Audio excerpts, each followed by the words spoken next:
ভাবুন তো, এমন এক জঙ্গল যেখানে গাছের শিকড় মাটির উপর দিয়ে শ্বাস নেয় আর নদীর ঢেউয়ের সাথে মিশে থাকে বাঘের পদচিহ্ন। হ্যাঁ, আজ আমরা জানব পৃথিবীর সবচেয়ে বড় ম্যানগ্রোভ সুন্দরবন সম্পর্কে।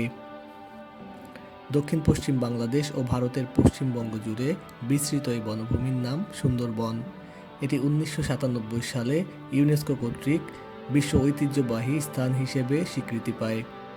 সুন্দরবন নামটি এসছে সুন্দরী গাছ থেকে, যা এখানে প্রচুর পরিমাণে জন্মায়। প্রায় 10,000 বর্গ কিলোমিটার এলাকা জুড়ে বিস্তৃত এই বনভূমি প্রকৃতির এক বিস্ময়। সুন্দরবনের সবচেয়ে বিখ্যাত বাসিন্দা হলো রয়্যাল বেঙ্গল টাইগার। এছাড়াও এখানে রয়েছে চিত্রা হরিণ, কুমির, বানর, অজগর এবং অসংখ্য পাখি। এখানকার বাঘেরা সাঁতার কাটতে পারে এবং নদী পার হতে একদম ভয় পায় না। প্রকৃতির সাথে খাইয়ে নেওয়া এক অসাধারণ উদাহরণ।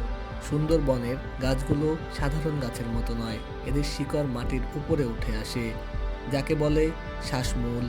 কারণ লবণাক্ত পানিতে টিকে থাকতে এটাই তাদের কৌশল। এক মুহূর্তেই যেখানে মাটি, কিছুক্ষণ পরই সেখানে নদীর পানি। সুন্দরবনের পাশে বসবাসকারী মানুষদের জীবন সহজ নয়।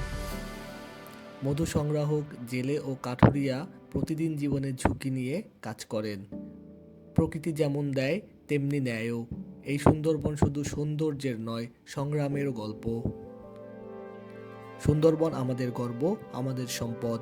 এদের রক্ষা করা আমাদের দায়িত্ব।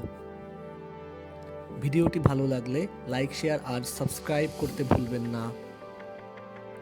চোখ রাখুন নেচার 33 ইউটিউব চ্যানেলে। আবার আসবো নতুন কোনো গল্প নিয়ে।